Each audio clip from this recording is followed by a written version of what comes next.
Hi, welcome to Masculinidad 98. My name is Jose Lázaro. Today we have a special guest. It's Dr. Brendan Kwiatkowski-Hartman. He is an interdisciplinary sociologist. He researches a lot of what we call studies with men, masculinity, male wellness, and social aspects impacting the construction of what men are in today's society. It's a very special guest. I'm very excited to have him since I've been consuming his content from my personal page from a few years back. So it's a nice surprise to get to have him here. Doctor, how you doing? I'm doing great. Thanks for having me, Jose. Of course, thanks for accepting. Today we're going to talk about your project, Remasculine. We're going to talk about your interests, how you go about, and how you started dealing with the research of boys and men, and get to know a little bit of your authentic self within this sphere. Since it is a little bit of a complicated field studying men and masculinity, and we're going to get into that shortly. First of all, what inspired you to talk about the research, boys and men? Yeah, it's a great question. And I have this kind of three levels of answers I can give you. And I feel like the first answer sounds the most vulnerable, but it kind of is less vulnerable to me, whereas the deepest level sounds the most basic, but it feels the most vulnerable. So I'll share those three. At the surface level, is I used to be a high school teacher in Vancouver, British Columbia, Canada. And one of my favorite students in my second year teaching died from suicide. And so that was something which instilled in me, like, okay, how can we support the mental well being of all students? But then I was doing my master's focused on students around mental health. And I found out that 81% of students diagnosed with emotional and behavioral disorders were male. And I was like, okay, how much of this is biology, how much of this is the pressures related to masculinity. And I used to be a biology teacher, so I'm not saying biology isn't relevant, but the overwhelming amount of research shows that socialization pressures that men put on themselves as well as society puts on men has a huge impact on their mental health. So that was kind of my surface level of why I started researching and working with boys and men. And then the next level is that as I was working with boys and men and doing interviews with teenage boys, with young men, they offered me such a beautiful mirror in order to better understand and see myself. For example, in my PhD research, talking to 18-year-old boys and men, they so many of them said that, like, if they had to describe what it was like being a teenage boy in one word, they'd say lonely. And especially around the ages of 14, 15, the transition to high school. And I never really categorized myself or my teenage years as being lonely, but how they described it, it wasn't the lack of friendships. A lot of them had a lot of friends, but it's that they didn't feel seen, or like they fully belonged in their friendship. So there's lots of posturing. And I think, especially for me in grade 8 and 9, I experienced tons of loneliness and wanted guidance. And research shows that teenage boys arguably need more emotional guidance and they receive less of it from society, from their parents, from their teachers, from their family. And so that's another huge area of why, like, I continue doing this work, is because it's given me a lens for which to understand and see myself better.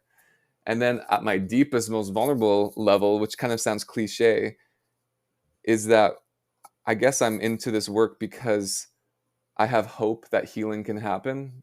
I have hope that, like, I care so much about healing for boys and men's own sake, as well for how our pain can sometimes metastasize and cause other pain to other people and things like that. So I have hope that healing can happen because I've seen healing happen in my own life. And with hope, um, I guess I've always actually been kind of obsessed as a young kid with what it means to be a good man. And so, in a way, my research and my healing is an attempt to both deconstruct and reconstruct what being a good man is all about. Okay, that's it's. Thank you for giving me those three levels. I feel like I can connect, although it's not the literally the same experience. I can connect with all three levels because well, first of all, my condolences with the teacher, the Mhm. colleague you lost. It's always a gut wrenching experience because one has the survival guilt, one has to face what okay, well, what could have been done, what can be done moving forward, and these things, and connecting that with transition, because from biology to sociology and psychology and men and masculinity, it's not like worlds apart, but it is a significant transition. And it is interesting because biology and psychology, we study the human as a biosocial psychological being. So biology does play a huge role, but it is not our destiny, as they say. It does influence, but how genuine can we have a conversation about biology's effect if we're being so deterministic, so intrinsic with with how we want to link biology with human behavior? Ignoring social and cultural aspects with this. And it is like the second point, I do connect with it a lot, because this precisely is a topic you can't study without it impacting you. You can't really be like, okay, well, let's deconstruct gender norms because it affects men's well-beings, and one being a chauvinist, a misogynist, or something like that, or trying to violently affect other people. It does not coincide. It would be incoherent. So it is a nice experience seeing how you can explore yourself and help other men explore themselves, because as you mentioned, yes, there is a lot of a need for guidance in these young men. And due to that precise topic, I feel like the whole manosphere aspect, the whole male gurus and stuff like that, have had such a good market.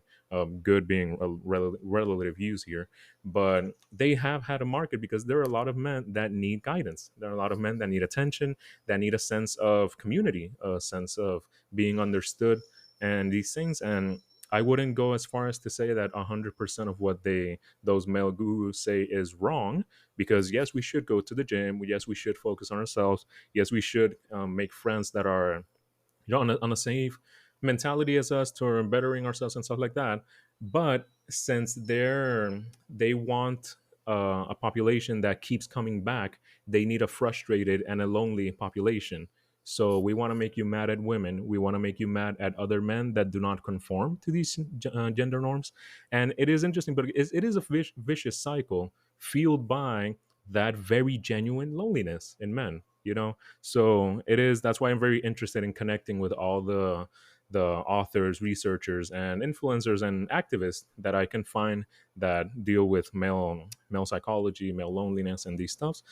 In my personal, professional life, I do work with suicide prevention Mhm. for the Department of Health of Puerto Rico, and I'm very very excited, very passionate about the work I do. It's more public health instead of individual therapy, but it is a firsthand experience with working with how we can socially, like collectively, impact suicide prevention. And Mhm. of course, well, it affects mostly men. In Puerto Rico, it is men older than 50 years old. Between 50 and 75 are the most at risk population in terms of suicide. So yeah, thank you so much for sharing these experiences, because it I feel like everyone who works with men and masculinity has those type. If they're a man, they have those types of very personal experiences that guide them to that. It's not just something you go about like another field, with all respect to other fields, of course. So having said that, what would you say are the main challenges you face while working with these men, these boys? How would you say that? Has it always been easy? Has it always been difficult? What are the main issues you find while doing your work?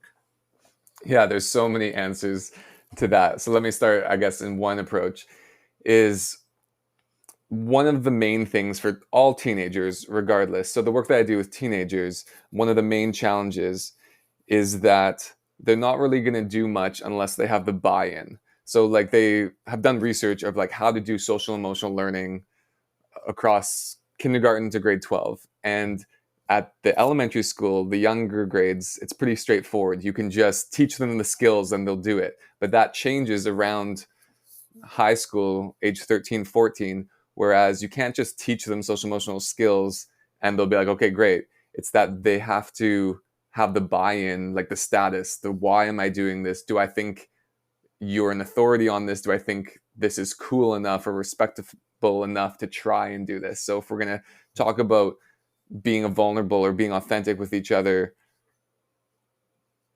you need to sell me on why this matters and why this is powerful. So there's so much more work done in the initiating stages when you're doing group work or going when I go into a classroom. It's just the stakes are get them invested as deeply as possible. And so with that, one of the best strategies is to model your own authenticity and vulnerability as well. Because one thing I love about teenagers and teenage boys especially is they're not afraid to call out bullshit if they sense bullshit is coming from your mouth. Yeah. And so if they see that something matters to you, there's a greater chance of buying. It's not going to be a silver bullet all of the time. But I guess that's one of the challenges. And the other way to answer this question is that generally speaking, at the root of so much psychological distress for boys and men, as well as for others, are three core beliefs. And I'm going to say these three core beliefs, and I want you to guess which one do you think has the most opposition or is the most difficult to change. Yeah. So there's the need to suppress emotions, the need to be hyper independent, do everything yourself, and the need to be dominant over others. I, Which of those I'm three? I'm split between the emotional suppression and dominance because of hierarchy needs and stuff like that. So, what's the answer? There is the most resistance to the need to be dominant or power over others. And of course, these are all interconnected. Like, for Mhm. sure, emotional suppression, there's going to be a lot of resistance in that area because the reason why people have the behaviors that they do. So, if you suppress your emotions, there is a logical reason why you started to do that. Humans don't do behavior that isn't in some ways adaptive. All the teenage boys by age 18, they all knew when and why they started to suppress their emotions. And it made sense in the context in which it arises. Yeah. And so if you have a bad experience being vulnerable with someone uses that against you, it's going to make so much sense why you wouldn't want to open up to anyone else. So there's that type of resistance. But what is, I guess, a bit more accessible with the need to suppress emotions is that people who still suppress their emotions, for the most part, the boys and men I work with, still understand that emotional suppression isn't great. They might not be willing to do it, or they might feel stuck not knowing how do I actually connect with people in a vulnerable way. That's still a big obstacle. But they at least kind of logically know that, like, okay, emotional suppression ultimately is going to bottle up and it's going to probably explode to certain extremes at Mhm. some point in my life. So there's more buy-in in that way. But whereas you look at the need to be dominant, that has a lot more resistance, especially in the current political climate where the people that adhere to dominance hierarchies the most seem to be getting a lot of rewards from it. Like the manosphere, like let's take the more extreme Andrew Tate aspect of it, is like very attractive to a lot of young men because he tells a very clear picture of like, hey, you do this and this and this, you get the girls, the money, the lifestyle that you want. And so it's like there's so many examples where it appears that this idealized dominance does get you the life that you want. And I would argue it's very deeply disconnected from someone's authenticity. But when it's like Andrew Tate is the epitome of teenage posturing, insecurity, masculinity of what they would want to have, that is harder to get buy-in of like, wait, I don't want this power, or like they are the ideal of a restricted form of masculinity, and people are getting very successful from a lot of standards doing the dominance pathway. So getting them to switch that and be like, what does power look like when it's not power over, but it's power with or power for that empowers other people? That's the hardest sell, to be honest.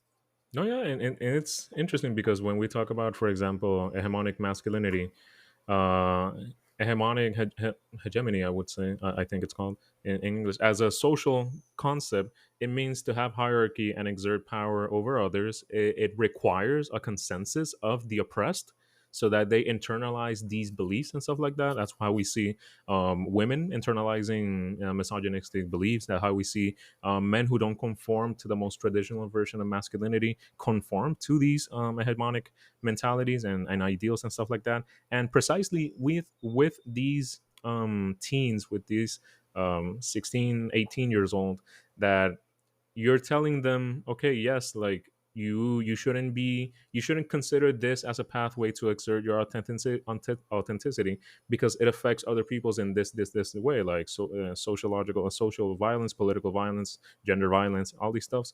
But hegemonic masculinity or hegemonic dynamics are so present in our economic system through capitalism and our colonial history, as I would say, like I can clearly delineate how United States culture affects in a hegemonic way the Puerto Rican culture. I believe in Canada with the French and the English have some type of colonial residue that affects Mm. their hegemonic dynamics.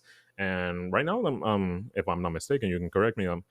Canada has a right wing conservative political party that is exerting the same narratives that we're observing in United States, right? Correct. Yeah. So it is something that, since it is like I say this because we talk about a crisis of masculinity or a Mm. crisis in men, and it's more about accountability for that hegemonic violence that we've always portrayed. But how do you tell a boy that you're affecting yourself and affecting others through what you think will make you a man? You know, because I see it as a gateway to lacking purpose, per se. Mm. Like, if your only purpose is to have money, to have women, to have power, to have violence, or an easy route to violence, then you have nothing. Because if you have a economic social background that limits considerably your opportunities for a higher education, for a job, for these types of social development, it is going to be harder for you to get that economic power, economic capital. What are you going to do with your life if you can't conform to that Andrew Tate esque type of masculinity? You know, and that's where, if your purpose is so fragile, per se, then what do we have? And we have a lot of men that have nothing. And I don't say it as in um, like saying it from a high horse or virtue signaling or something like that.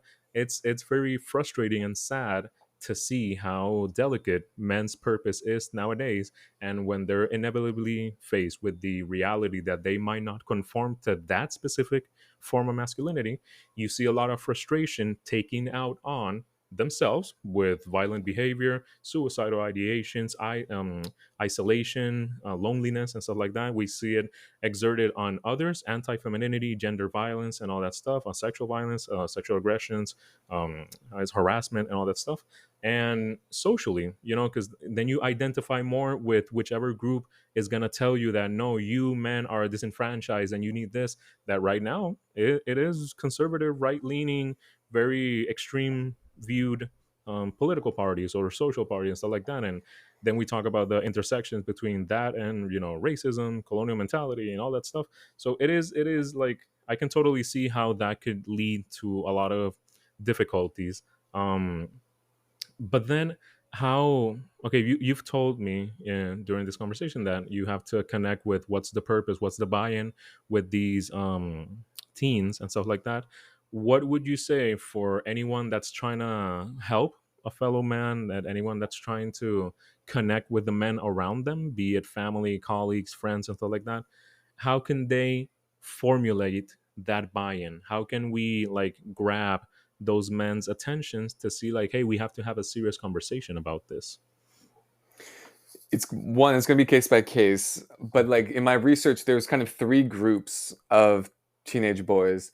There are some that I refer to as the willing adherers. So like they were adhering to those three messages I said, like need to be dominant, need to suppress emotions, need to be hyper independent. They willingly adhere to those things because they thought that's what they should be, that's who they should become, that's their ideals of a man. Then the majority of teen boys in my research, but I also see this in my work as well, I've referred to as the reluctant adherers, that they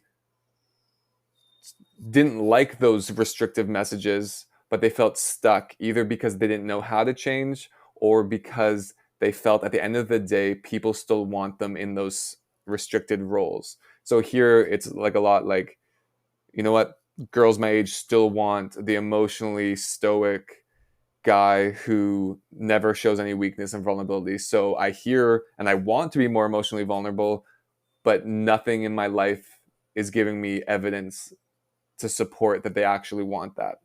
And then you have the resistors, those who are able to consistently resist those things. And so it depends on kind of who you're talking to. There's different approaches. Generally speaking, if I'm talking to the reluctant adherers, they're going to, or let me answer another way, is that I came into my research and to this work with the assumption that boys and men who have disconnected from their emotions, from others, just would have answered like, "Oh, I've always been this way. This is just who I am." But none of the teenage boys I researched said that that was the case. They all remembered when and why they started to disconnect. They knew what was going on. And so I think that in my work, I talk a lot about the ways we've disconnected from ourselves and the way we disconnected from others. And I've since expanded that because in Canada, we have a lot of, I do work with Indigenous, or I work closely with some Indigenous groups, and they talk a lot about the disconnection from the land itself. So there's all these different ways we've been fragmented from ourselves. And so one way to get some boys and men more on board with this is getting them to hold the mirror and see like the ways in which they've been disconnected from their inner child, of like, okay, just because it was survival and adaptive for why you suppress these parts of yourself, are you still in that survival state, or has it shifted and maybe we can reassess and reevaluate? Because there's impacts on like how, the more that you have a healthy relationship with emotional intelligence, you're going to have healthier satisfaction being a father, more satisfaction, or more success in the workforce as well. So like you're kind of utilizing some markers or some things that like a lot of teenage boys I talk to want to be fathers. They want to show up for their sons. A lot of teenage boys I talk to love their dads, but the one critique they have of their dads is that they wish there was a bit more emotional connection with their fathers. So then you get like, okay, so then if you want to be the father that has a bit more of an emotional expansive relationship, what can we do now? So you find these pressure points where they care. Do you want a healthy relationship, more satisfaction with your partner, physically, all these other things? Like there's a lot of different areas for buy-in that can get people more into it. But I also want to say that there's a lot of teenage boys and men who are so willing to and already there, and it's one of the main obstacles is just critical mass. Like there is just like a lot of teenage boys and men are way more resistant than they appear because they're afraid or they don't know if anyone else is. So for instance, all the teenage boys that I talk to want more emotional closeness with their male friends, but almost all of them thought that none of their other male friends wanted the same thing. So it's this terrible cycle where we're all kind of trapped in our cages. We don't realize that we could just walk out and someone else would want to walk out, but we are all kind of there together. And so exposing that system of like, hey, there's actually way more buy-in to these things than we think. There's this notion called complicit bystanders, that like most men um, are not, most men's main problematic thing is that we're silent in the face of injustice. It's not like these loud uh, egregious things, but I guess silence is egregious as well at the same time. Okay, like in there have I've read that usually men like to portray themselves as the hero, as if there is a social injustice, I will be the man that saves the day. Mm. But then studies show that women are the ones that mostly react when there is social injustice, be it harassment in the workplace or in the street or something like that. But yeah, I do always find myself looking at the whole, how do we reflect these issues with these men that are reluctant, or not even reluctant, because one would say, oh, you just don't want to, you don't want to change, you want to keep being ignorant or something like that. But it is precisely the consistent use of survival skills brought about by your childhood, your family patterns, your environment, your school or something like that, or the things you consume online. It is a sense that you are drowning in a cup of water, like all you have to do is stand up basically and you're okay. But oh yeah, okay. There we go. Special guest. But yeah, there is it is a frustrating experience because I usually try to signal out the data. Like, okay, well, men are the ones that are protagonizing homicide cases, suicide cases. We're the most likely to have problematic substance abuse. We're the most likely to be homeless. We're the most likely to do all these things that are social problems that are not tied to, for example, like feminist rhetoric or something like that. Because once you mention feminism, everyone freaks out and they just they don't want to partake in the conversation anymore, which is a part a difficult thing. How like I would consider myself aligned with a lot of feminist ideals, primarily post-structural feminism, Mm. but I don't say it because I know that the person that I want to interact with will not react positively if I use those words, if I use patriarchy, if I use those pop terms relating to these dynamics. And I'm just trying to play checkers or chess. I don't even know what I'm playing, but I'm trying to play the game so that I can connect with the person. And it is riveting, like seeing how these men, once faced with the opportunity of expressing themselves, it just opens the floodgates basically. Like they have so many experiences they want to share, they have so many things, so many backed up traumas, or not even traumas, 'cause it doesn't have to be so clinical, but like negative experiences that they're always carrying with that, and they think that no one's going to understand. And precisely because they think that other people are going through their same thing, or I don't want to bug anyone, they wouldn't Hmm. understand. Like either way, we're socialized to think that we have to romanticize suffering, and through romanticizing suffering, we suffer in silence. And that's how you get a group of men, like thousands, millions of men that are going through the same thing. And all you need is to just start talking about it. That's why I would assume that that's part of like what you've done with Remasculine, because we're going to get into that shortly. With my project in Puerto Rico, we have a male support group, and it's been great because I've had I don't know if reprehensive is the like um I've had interactions with men that are not open to the concept, but once they see the interaction and they see what I'm about, they're like, okay, well, I can connect with this, let's see how it goes, and they end up liking it, and it's great. But there are a lot of men that don't have that one thing that will get them through the door basically. So I'm Hmm. now that I mentioned remasculine, I would love to get to that. What is remasculine? What has an impact been? Because you've mentioned your work and your research. Is it the same thing? Is it different? What's it about? I guess my research ties into the work, absolutely. But to answer it metaphorically, is that my work is designed to, with schools, with teachers, with parents, with adults, with boys, is to create windows so that teachers, schools, educators, organizations can better see and understand boys and men and their lived experiences, as well as create mirrors so that boys and men can better understand and see themselves. Mhm. And I think, like you named it a couple times in this conversation, and a tool that I use a lot, or I do talks on a lot, is something called the trauma triangle in psychology, which people get stuck between roles of villain, victim, and hero.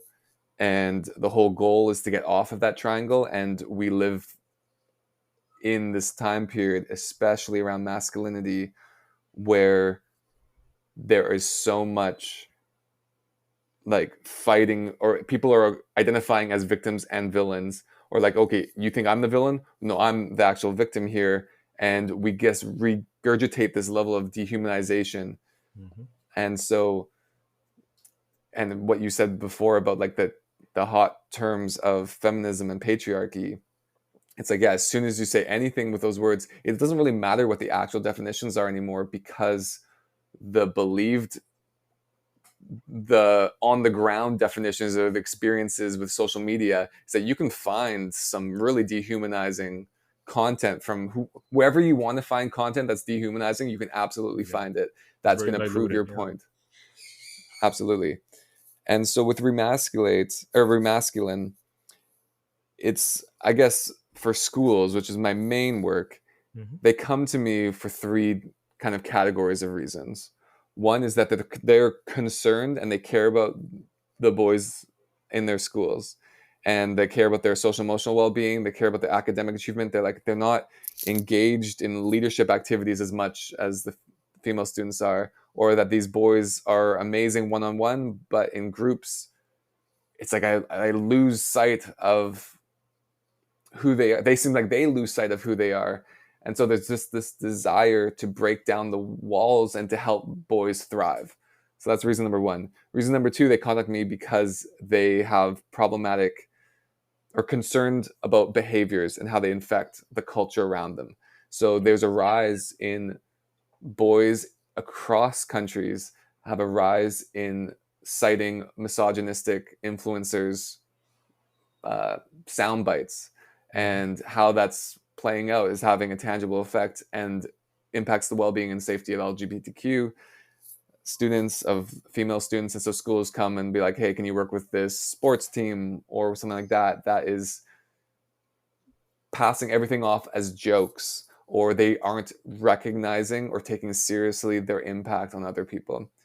And Mhm. then the third reason, and these are often all interconnected, the Yeah. third reason schools come out to me is that their male students feel pigeonholed or typecast as the villains, as the bad guys, and that they can't share their opinions. And I think all of those three things are really important to recognize, is that there can be a lot of shame based responses in how we work or talk about masculinity or work with boys and men. Mhm. And masculinity itself is such a shame based thing. When you think of the hierarchy, dominance culture is like you're always proving your masculinity or worth. And so then if you shame boys and be like, you need to talk more or something like that, it's like you don't recognize, you don't have compassion for why they don't talk more. And you don't understand that like there could be real consequences to them becoming more emotionally expressive and vulnerable. And I don't think that sometimes the rhetoric can be way more idealistic. Whereas if you're actually working on the ground with boys and men, it's like compassion and connection are the two most important things that like everyone wants and needs to be seen and heard.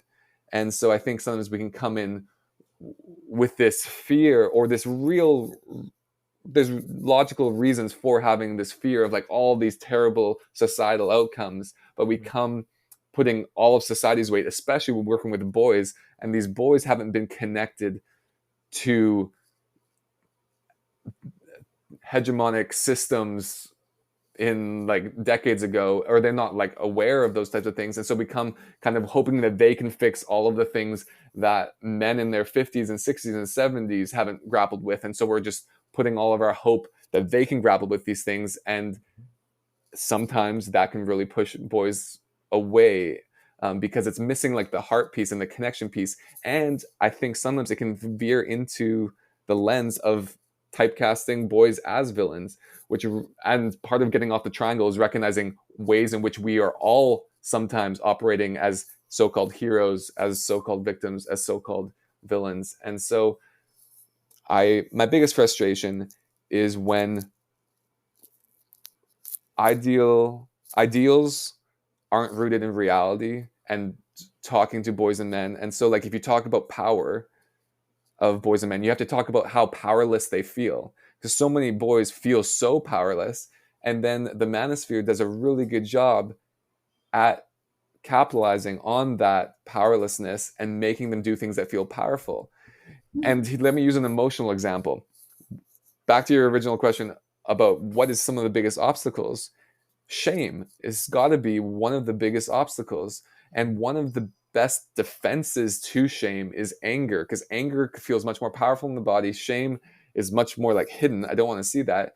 And so when I look at someone who is just posturing as an adult man, it reminds me of teenage boys who are deeply insecure and they don't want to face their own shame. Their own shame and accountability often feels like shame. And how do we help support boys and men feeling shame? And I say this 100% as someone who's had to work and continually work through so much shame Mhm. myself, is that like they have to feel not alone in it. And very rarely does a shame response to get them out of their shame help. Like Um, Shame is great in the short term, not so great in the long term for changing behaviors. It can definitely slow things down, if not make them more likely to to go towards things that are less helpful for them. And I do want to just add that it's very ironic that a lot of like Andrew Tate's messaging to boys and men seems very shame based. And he's like, wake up from your pathetic little life, like you're just a piece of trash. Yeah. Yet that message actually feels empowering to a lot of boys and young men because there's like you're like trash, you're like dirt, and I'm going to take you out of this. You do this and you can get out of it. That weirdly feels a lot more empowering than when boys perceive or receive the message of like, here's all the ways you're not doing enough. You need to do this. And you don't, yeah, there can be a disconnect between the lived experiences of boys and men versus how they're told boys and men's experiences are. And so we need to get that cognitive dissonance less divided. Yeah, because like for example, like we see bringing it back to feminism, for example, like we see a lot of groups that are trying to signal out problematic behaviors in men, and some of it might come off as shame based, like, oh, you're doing this and it's affecting, like, I don't, it doesn't really fit into shame. It would be like you should be ashamed of yourself for being part of a patriarchic oppressive system and stuff like that. And it's shame based, like action towards men, relating to how men can join and empathize with social causes, whereas the Andrew Tates of life would be like shame-based action towards men so that they can fit into the system that's already in place. Like it is easier to try and fit into the system, or at least have a vague idea that you are fitting in, even though you're not, even though you're not a millionaire, even though you don't have huge biceps, even though you don't have a lot of women on your DMs or something like that. Like it is easier to have that noble lie. I don't think if it's the right concept, but it is a noble lie that because I believe this, I am one step closer to being like him, to being like these figures. So it is, both of them have shame, but it's easier to shame and to like get back in line in the system instead of shaming towards we need to change the system. It's It's yeah. shame within a paradigm you already believe in. Yeah, Absolutely. exactly. That's way easier. It's like there's so much shame in so many religious traditions, but why does shame seem to kind of work in there? It's because you're already bought into the belief that you're inherently sinful and in need of redemption or something like that. And that can be used to control behavior a lot more. Whereas, like, the paradigm shift is that, like, true power or lies in like strength, in vulnerability, in authenticity, in relationships, in interdependence. That is a huge different paradigm shift. So I appreciate that distinction. Yeah, no, yeah, of course it's just very, it's very ironic. It's very like, because you, these groups, these manosphere people talk about, oh, you need to get out of the matrix, you need to be yourself, you need to be strong or whatever. But then part of that paradigm is listening to what another man has to say. So you're being subservient to someone while that person is being, it's telling you not to be subservient. It's very ironic, it's very contradictory. There is a lot of dissonance, cognitive dissonance involved in this, and that's part of the problem, because part of it is demonizing the people that are trying to break the system that keeps you where you are, in terms of social activism, feminism, gender equality, or stuff like that. Like, because I, in my personal aspect, I'm very abolitionist with this dynamic. I'm very postmodern. Like there is no true way, perfect way to be a man. When you find yourself debating how can I be the best man possible, you're already within the man box trying to conform to some type of version of traditional gender norms. And in Latino communities, Latino culture, we have what is called caballerismo, the Mm-hmm. caballero, like a knight, like a knighthood type of thing. And it's like benevolent sexism, the way we're like, okay, we need to respect women, but then we demonize sexually active women. So you're not respecting all women. We need to pay for the meal, but then if I pay for the meal, I expect something in return. We need to protect women, but then we're not taking care of men who are violating women. we just want to be the protector. So we're engaging, we're permitting that there's always violence, so that there's always a need for us to be the savior. So you're not really saving anything, you're just you're just you're falling in line, in the Hmm. system.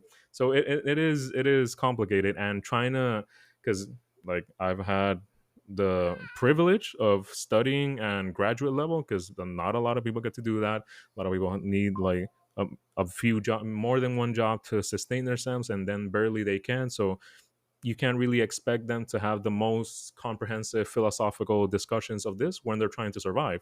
So we have to, as people that have been had the pleasure of the privilege, might I say, being in academia, we need to really connect with these people and make it the most digestible way possible, so that it's not just like us doing some type of hierarchical process where, okay, well, I did the research, so I know this, I'm above you, I'm telling you this. It shouldn't be like that. It should be horizontal learning type of thing. Because above that, you are a father, you are a man, you're a son, you're a brother, and stuff like that. So it can't just be like, oh, research, okay, well, how do we humanize the research so people can connect with this? I think Yeah. if I can speak to that point, Yeah. that's one of the main reasons why I left academia full time.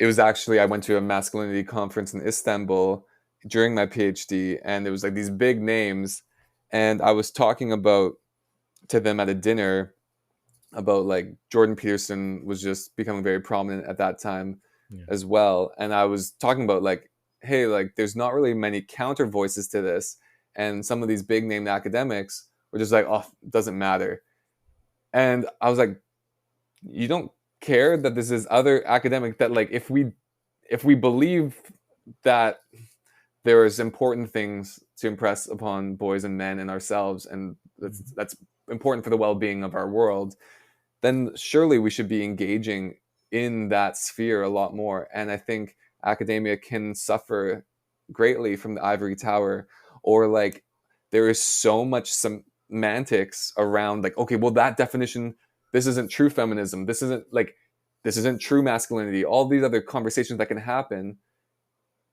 is so far removed from people's lived experience. Like people analyzed Bernie Sanders' uh, speech level. I think it was at a grade 11 level when he was running um, up for potentially being the lead of the Democrats. And like Donald Trump's speech level is around like grade 3, grade 4. And I, out of all the things I can say, I'm saying that we need to simplify our message and get way better at actually speaking to people where they're at.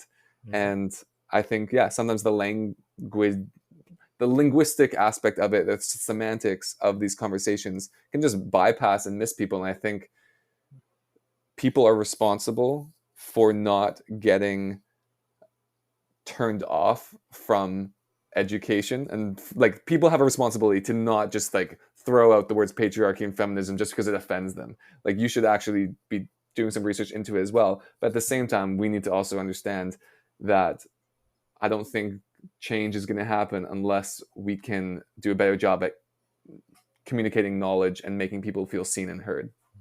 Yeah, no, precisely, because well, bringing it back to the whole triangle of trauma, a lot of men, since they don't have these formed social support nets, the only time they're exposed to these conversations of the effect of patriarchy and stuff like that usually comes from other people explaining or manifesting the effects on them and the role that men play into it. So like the only export, like for example, me being a male, a white male in Canada or United States or something like that, most of the time that I'm hearing about the effects of patriarchy is because someone is telling that the white man has to do with this social oppressive structures.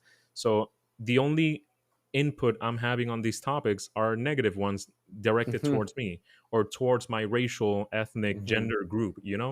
And that I can totally understand how that could be frustrating. And precisely because of that is why I have the male support groups, because if you can talk about it in a space where the main purpose isn't to responsibilize you for this effect, you might be more open to talking about the topic, to expressing yourself and stuff like that. So you're not just carrying this tense energy that you're trying to explode the next time someone says it's your fault. Well, no, well, I'm the one that's being attacked here. No, like we all need, it's not a comparison, it's not a battle to see who's more oppressive. Like we're all being affected by this, because even though you might be a white male with 18 years old or something like that, you're not a rich white male.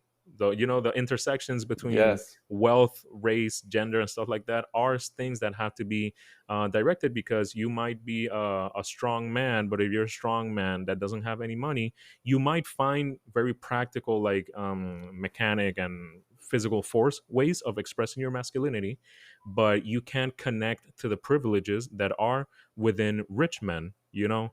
And those types of intersections with you know, like environmental theory of how social aspects impact like wealth, race, gender and stuff like that, needs to be part of the conversation. Because right now a lot of men are feeling that just because you have a penis between your legs, you're automatically responsible for everything that's happening.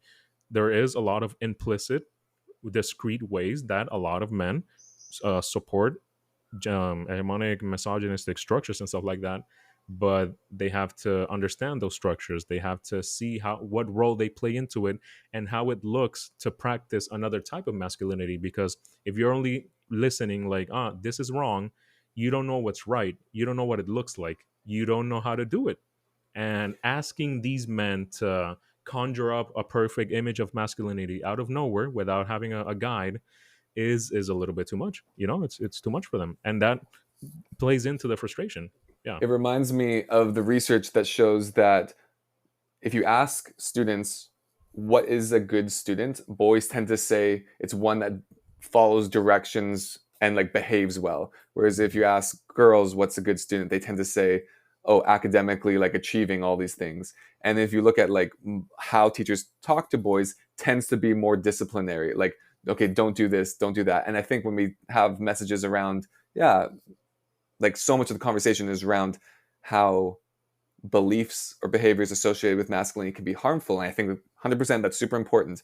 But when that is 95% of the conversation, hearing the things that you don't do, I can tell you as a former teacher and working with boys themselves, that is not going to be at all effective at getting the desired behavior that you want. In fact, Mhm. like there's research about this. Like you ban finger guns on the playground in some elementary schools, and it tends to be the boys that were more into that play. But then you ban it, and then they almost start having like a secret club around that behavior.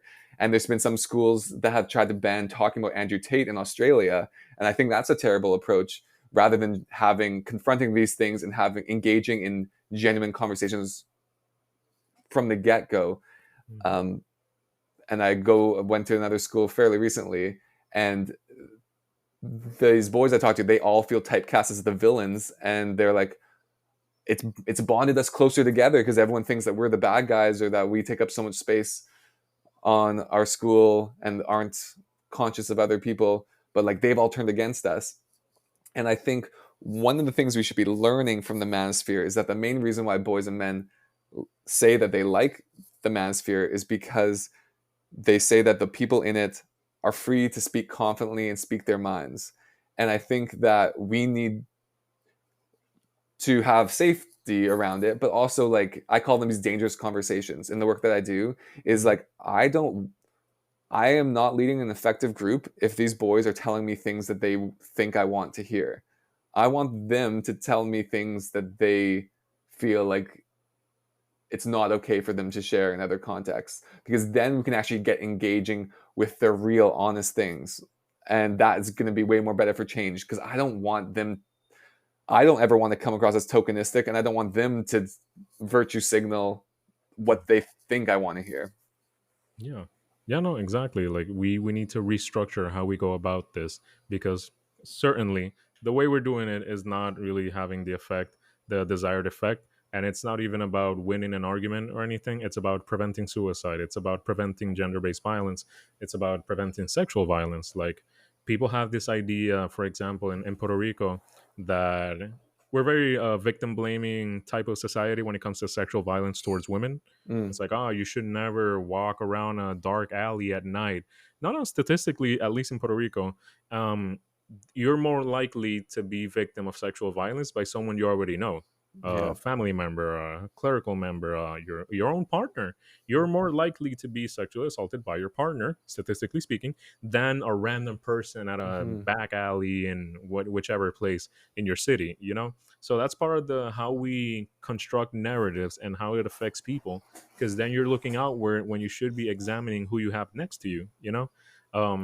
But yeah, it is a very complicated thing. Yeah, you were saying. I think what that showcases is how all of us really need to work on our relationship with emotions, because when we have anger as a response to someone being a victim, it's because we actually think that we kind of have a defeatist point of view of the perpetrator, that like it's kind of like an inevitability, and so we get angrier at the person because we don't know where to put our um, yeah, I feel like there's actually a hopelessness rooted in the victim blaming, Mhm. that things can't be better, so we blame the only person that we think has any locus of control. Mhm. And of course, people are always going to say, like, well, you got to be practical. Yes, you can definitely be practical without victim shaming. But I have, like, in a very much smaller level, like with my own children, I've been having to grapple with, like, when one of them runs out, like, in front of a car or something like that, and then they get upset at, or they get sad or scared by me because I like yell or I like have an anger response. It's because I cared about their safety to some degree, Mhm. and yeah, I don't know exactly where I'm going with this, but or I can't quite tie the strings together as well as I wanted to. But No, but like if I our would say, emotional reactions to things reveal a lot about underlying beliefs that we have that we need to work through ourselves. no, yeah, but like I would say, like tying it to what I think you were gonna say, like our and based on exactly what you just said right now, like our emotional response is not should not be taken at face value because we don't experience that emotional response in a vacuum. We have Hmm. previous emotional experiences, traumatic experiences, positive, negative, whatever. And for example, that kid in that school in God knows where, that's saying, "Oh, we connected through the fact that they see us as a villain." They didn't wake up saying we want to be the villain. They need a sense of community. If being the villain is what gives them a sense of community, sadly that's where they're gonna go, because it's either that or the depressive lonely state of being alone and internalizing. Like you can internalize, okay, well, if I'm the villain, you can internalize it as in loneliness, or you can externalize it as in aggressive behaviors and conjuring groups based on the fact that you're a villain. A lot of boys are going to do whatever it takes to get that sense of community. Like it's not that they want to be the villain, it's not that they're actively trying to sustain the Hmm. patriarchal structure of oppression. It's that they have some basic needs. When we're talking about Maslow's pyramid of needs, they need to reach that auto realization somehow, and they're gonna do it in the way they think it's correct or the way it's available. Basically, it's more of a availability than the moral aspect of it. Like if this group is available, I'm gonna go with that. That's because at the beginning of the conversation I said that, we said that Andrew Tate is, or people like Andrew Tate in the manosphere are taking advantage of so much lonely men that need a purpose. They're just going to take what they get. Whatever is available that's speaking about men's issues, they're going to shift towards that because it's what available. It's not men actively saying, I want to be an oppressor, I want to be an abuser or something like that. So yeah, like as you were saying, like emotional responses are important and they can't be taken at face value because there are needs behind these. The people, like for example, I try to be like a little bit empathetic with abusive fathers and stuff like that, in the sense that it's more likely than not that this parent that was abusive, aggressive, distant, cold, or something like that was merely reflecting what they received. So, yes, you should make the person responsible for their actions, but also it can't be at face value the villain because I would like to be idealistic and say that we are not born evil.